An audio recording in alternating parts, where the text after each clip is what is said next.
Dear Patriots, before the news starts, please subscribe to our patriotic channel by clicking the subscribe button. Give us a thumbs up to this video. Don't forget to leave your opinion below in the comments section. Share the news on Facebook and Twitter so your friends see it. Thank you. During speech in Reno, veterans snuck behind Trump and something unexpected. Donald Ballard threw himself on a grenade in the Vietnam War and he came up to speak at the annual American Legion convention in Reno earlier. It was an inspiring speech.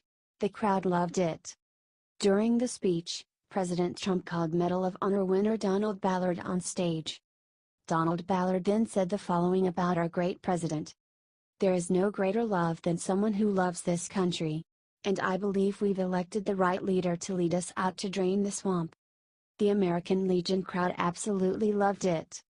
That's because America's favorite president Donald J. Trump is kicking ass and taking names. The establishment media can't stop him. The economy is booming under him. The Dow closed at 21,900 yesterday. The Dow is up 4,000 points since November 4, 2016. Trump is making history and he will keep on winning.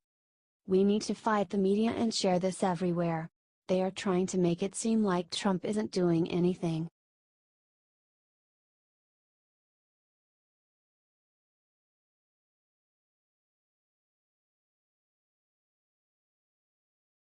Truth bomb McConnell just said the one thing about Trump that sent media running for the hills. The media has been trying to separate Trump from the base and from the Republican Party from day one. Now they have been working non-stop to force McConnell to dump Trump and break up the party. There is just one problem. Mitch McConnell said he and President Trump are working together just fine. McConnell's office released a very clear statement today to finally put to bed all the nasty rumors that he was turning on Trump. "The president and I, and our teams have been and continue to be in regular contact about our shared goals. We are working together to develop tax reform and infrastructure legislation so we can grow the economy and create jobs, to prevent the government default, to fund the government so we can advance our priorities in the short and long terms, to pass the defense authorization and defense appropriations bills so we can support our troops and help implement an effective strategy against ISIL, to provide relief from Obamacare, and to continue our progress for our nation's veterans. We have a lot of work ahead of us, and we are committed to advancing our shared agenda together, and anyone who suggests otherwise is clearly not part of the conversation." What's the old saying? Straight from the horse's mouth, I believe. Well, in that case, the horse has spoken. Let's end these nasty rumors by sharing the real story out everywhere.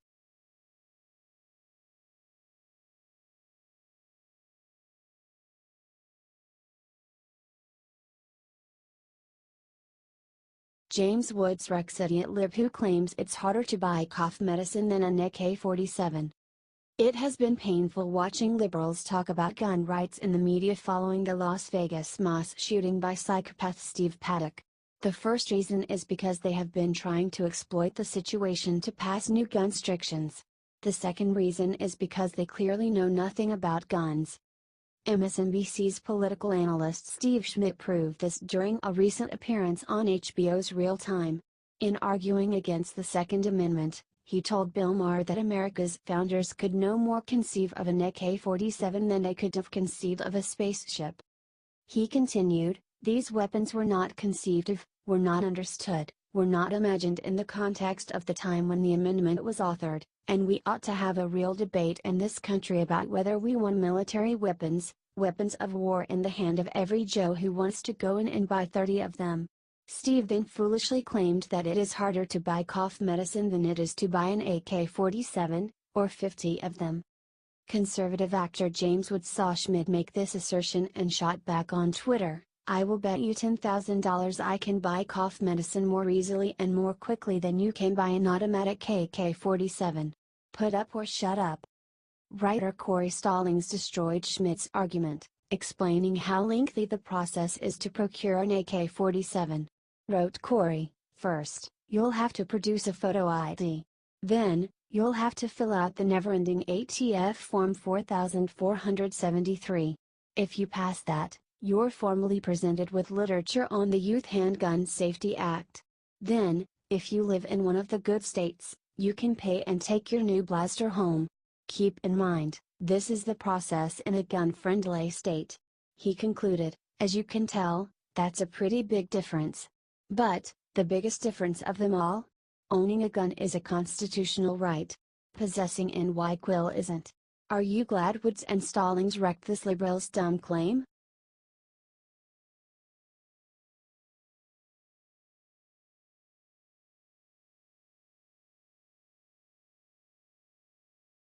Don Jr. blasts Michelle Obama for calling liberal sexual predator Harvey Weinstein a wonderful human being. Hollywood producer and Democratic donor Harvey Weinstein is coming under fire for sexually harassing a large amount of women over many years. However, Michelle Obama once said that he was a wonderful human being. I want to start by thanking Harvey Weinstein for organizing this amazing day. This is possible because of Harvey. He is a wonderful human being, a good friend and just a powerhouse. And the fact that he and his team took the time to make this happen for all of you should say something not about me or about this place, but about you, said Michelle Obama. Don Jr. hit Michelle Obama back with an epic zinger. It's like supporting someone against your own voice, but he's a Hollywood liberal so it's all good, tweeted Don Jr. He is of course poking at Michelle's condescending speech about women who wouldn't vote for Hillary. Any woman who voted against Hillary Clinton voted against their own voice, said Michelle. It doesn't say as much about Hillary, and everybody's trying to worry about what it means for Hillary.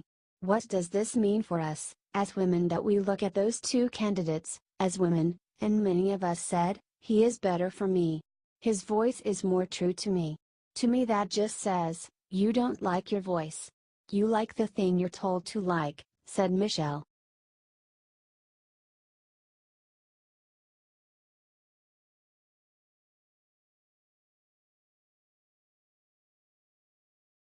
Professor argues that Trump's words after Vegas shooting are as bad as the shooting itself.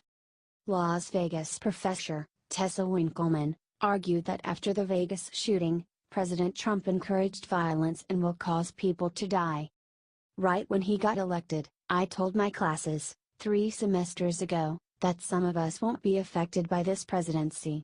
But others are going to die. Other people will die because of this.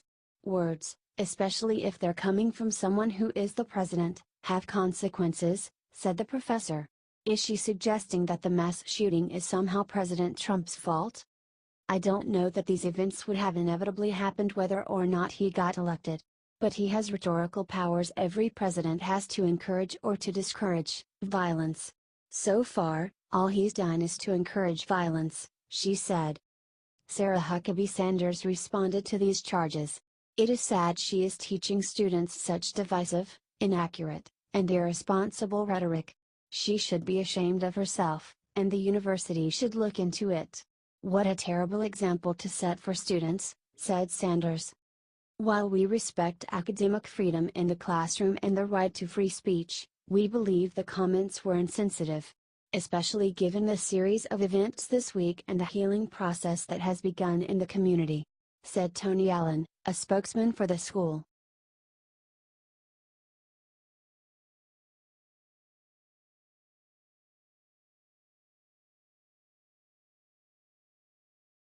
James Clapper just flipped. Look what he admitted about his evil plans for Trump. James Clapper Jr. is a former National Intelligence Director. He recently went on CNN's Don Lemon on early Wednesday. Don Lemon asks, "Are you questioning his fitness?" Clapper responds, "I really question his ability to be, his fitness to be, in this office. I also am beginning to wonder about his motivation for it, maybe he is looking for a way out." Clapper then went back to the old trope that he is worried about the president's access to nuclear codes. In a fit of pique he decides to do something about Kim Jong-un. "There's actually very little to stop him," Clapper said, referencing North Korea's leader. "The whole system is built to ensure rapid response if necessary. So there's very little in the way of controls over exercising a nuclear option, which is pretty damn scary." Isn't this ridiculous? Clapper is the same guy that lied under oath, according to Darren Lisa. Just read this article in the Washington Post. What CNN is doing is evil in this video. They are trying to make it okay to hate Trump. Get this in front of every patriot you know. We are winning this war. Share this if you still stand with Trump and don't give a damn what Claptrap says. Let's show them that Trump Nation is still strong. Let's show them that Trump Nation is still strong.